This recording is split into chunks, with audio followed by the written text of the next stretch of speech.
everyone. Hope you are all safe and well.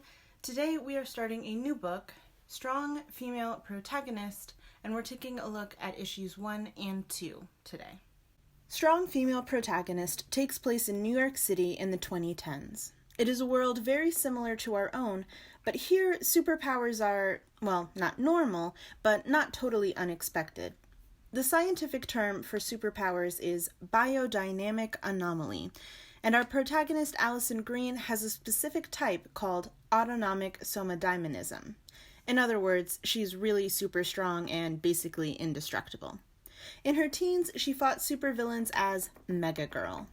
She has since put up her cape and, although a bit of a celebrity, is trying to live a normal life in her freshman year of college. Now, the tone of Strong Female Protagonist is the complete opposite of Dark Knight Returns. When we look at the protagonist of Dark Knight, we almost exclusively see him as the superhero Batman.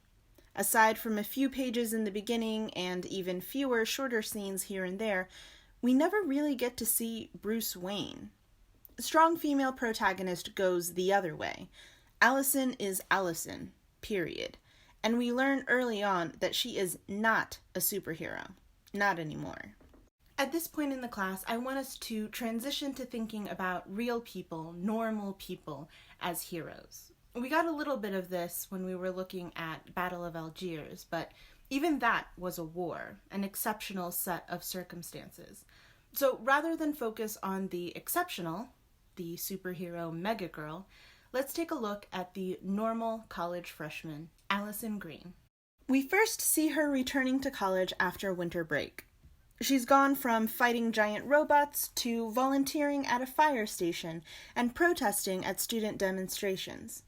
We see her meet up with her roommate Violet, and once Allison appears, Violet throws her cup of coffee at the police. Okay, it's not a rock or a Molotov cocktail, but she's still escalating the tension of the protest, and Allison understands that Violet probably wouldn't have done it if her super strong roommate wasn't there to protect her. And Allison does protect her. Another biodynamic superhero is there, the quick-tempered Furnace. He says he's there to help the police, but Allison points out that with his flame powers, he can't really do anything to help, except maybe kill people.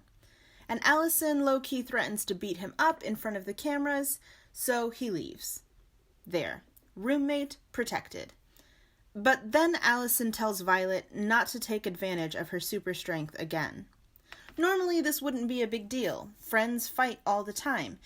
But Allison can tell, even if they are friends, Violet is still scared of her.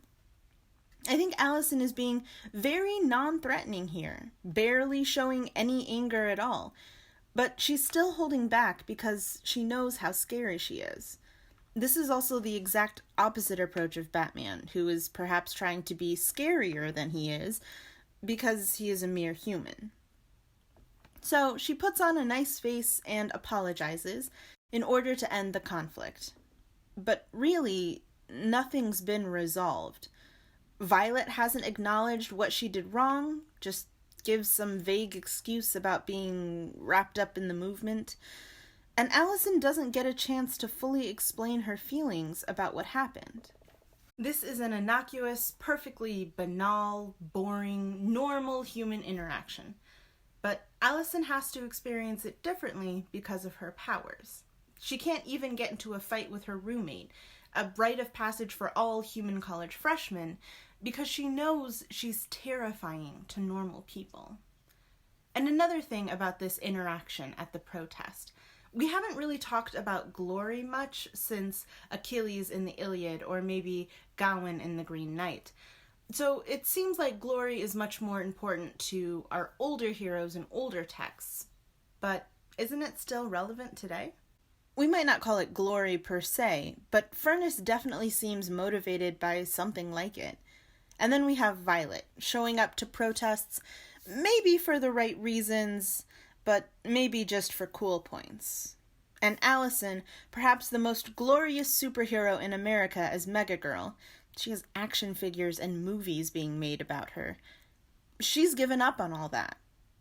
Let's take a look at why. If Mega Girl was America's greatest superhero in this text, Menace was the greatest supervillain. His biodynamic anomaly is the power to read minds, and he has a large number of henchmen working under him, including Rat, Graveyard, and Cleaver. A year or so ago, Mega Girl and her team, the Guardians, finally get Menace cornered. And he surrenders. He takes off his mask, introduces himself as Patrick, and tells Mega Girl about a strange conspiracy. Other superpowered kids had been killed years ago, before superpowers were even public knowledge. A girl with the ability to communicate with diseases. A boy with the power to generate limitless energy. Everyone who could have saved the world is dead. Now, sure, if supervillains like Menace or the Joker or Two-Face exist, then yeah, superheroes are useful for taking down supervillains. But real-world problems, poverty, oppression, pandemics, that's not the job for a superhero. Even war doesn't seem like a job for superheroes. When a journalist asks Mega Girl if she'd participate in a superpowered war with China, she says that she has no idea how to stop a war. I mean, you would think, pull a Superman. Crush tanks, stop bombs, maybe move a few people out of harm's way. But actually, this doesn't even work for Superman. He won an overwhelming victory in the battle at Corto Maltese, but that just led to the Soviets sending out a nuclear missile that still devastated the US, even if he stopped it from exploding there. Diplomacy, politics, social justice, economics, governance. Superpowers don't help you with any of that. And that's exactly the lesson Patrick and Allison have learned. She cannot fling poverty into the sea. She cannot smash all of us into a better tomorrow. So they give up their superhero and supervillain lifestyles to try and figure out how to actually make the world a better place. And poor Allison is confronted with so many examples of how she actually hasn't saved the world as Mega Girl. First, there's Patrick's big reveal. Then, there's the guy who asks her for $10 to get fucked up, who says Mega Girl saved his life. Okay, she saved his life, but it doesn't seem like much of a life. It looks like he might be living on the street with some kind of drug addiction. And then there's the heartbreaking reveal that during one of her major battles with Menace, she apparently threw a giant robot at Dr. Marcus Houston, her professor's partner, and killed him while he was tending to his patients. Learning about this devastates Allison. But let's take a moment to talk about this professor of hers. It looks like she's taking a philosophy course with him, and she gets an F on her paper. After class, she very reasonably asks for more feedback about her grade, and Professor Cohen proceeds to trash talk her as entitled and says she's not human.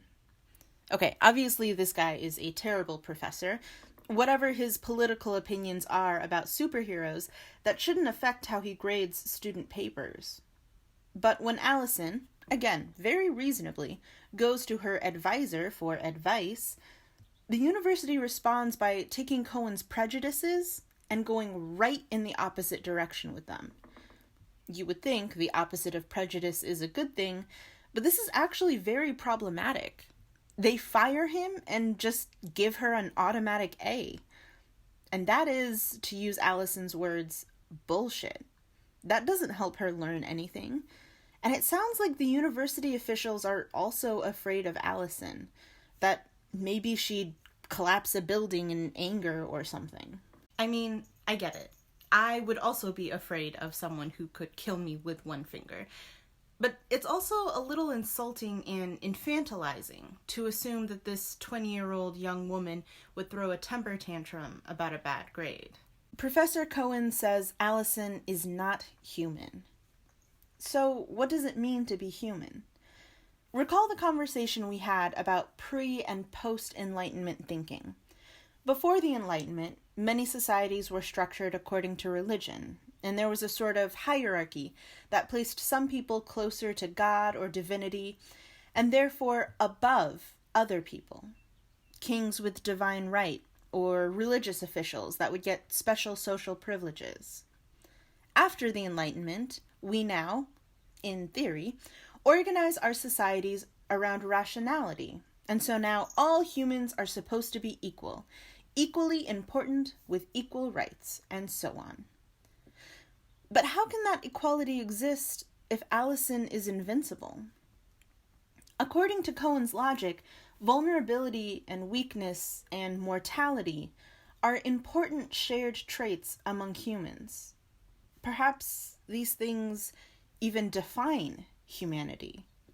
I mean, we as a global society created something called human rights precisely because humans are vulnerable. In 1948, the United Nations adopted the Universal Declaration of Human Rights, which states that all humans have inherent dignity, a right to freedom, a right to life, and that all humans are equal. It has 30 articles listing out all of these individual rights, things like freedom of religion or the right to a fair trial before the law. What a wonderful idea.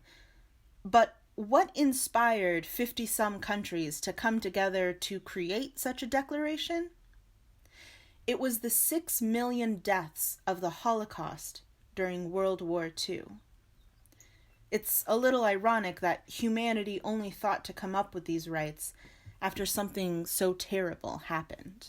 I think if we're going to talk about heroes among humans, and especially if we're going to talk about problems in the real world, then we need to know exactly what a human is. And I'm not being facetious here. The definition of a human, who counts as a person, has changed many times throughout history to support genocide, slavery, colonization, and even today it's still not quite pinned down. For me, I often think of heroes as exceptional. But doesn't that mean that they're not equal to the rest of us? That they necessarily have to be at least a little bit above us? I think about the heroes we've read about, especially from our older texts, and all of them are above the average person. Demigod Achilles, royal-blooded Antigone and Gawain, the rich nobleman Carlos. Only when we get to texts made after World War II, like Harakiri and Battle of Algiers, do we get to see average or even below average people as heroes. But Megagirl is trying so hard to throw her above average exceptional status away. That's why she's Allison now, and not Megagirl. That's why she gets so upset when the university fires Professor Cohen and gives her an automatic A. She wants to struggle in college, like everyone else. She wants everyone to be equal, so much so that she's trying to give up what makes her special and what puts her above everyone else. We see that in the last line of issue 2, when Allison says to fellow superhero Pint Size, "I think the world will always need heroes. I just don't know if it needs superheroes." Let's go back to the scene where Allison realizes that she had accidentally killed Professor Cohen's partner during her Megagirl days. She starts crying uncontrollably and sees a kid's playground that was destroyed while she was fighting Cleaver.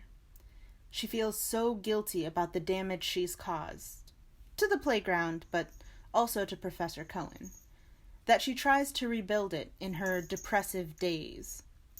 Pint Size sees her and says, "I hate to break it to you, but none of this is safe for kids." And this just breaks Allison down. "If I knew how to fix it, I could fix it," she says, and collapses in tears. This is Allison's dilemma. It's not enough for her to be super strong, to be a generally good person. Superpowers and even goodness aren't enough to save the world. She needs knowledge on what to do. Maybe knowledge about playground safety standards, maybe knowledge about diplomatic methods to prevent wars, maybe knowledge about economics or human rights law. This is why Allison chooses college. She's looking for that knowledge. So, do you think college is teaching you how to save the world? Maybe, maybe not. But should that be a part of what college should teach you? That's the question I'm left with after this reading. As always, I'm excited to hear what takeaways and questions you all come up with. And for next time, we will be reading issue 3 of Strong Female Protagonist. Discussion boards. Let's go back to just writing one discussion question for today on the discussion boards for your original post for your attendance points. Again, there's a lot in this reading that I didn't talk about, so feel free to go ahead and talk about those things. Things like the battle between Cleaver and Allison, the different perspectives that Pint Size and Allison have on superheroes. Or what about Allison's confession to Cleaver that actually she loves beating people up? Anything in issue 1 or issue 2 of Strong Female Protagonist is fair game. And of course, these responses to the discussion questions can earn you up to 3 participation points per class day. I look forward to reading your posts. In the meantime, stay healthy and stay well.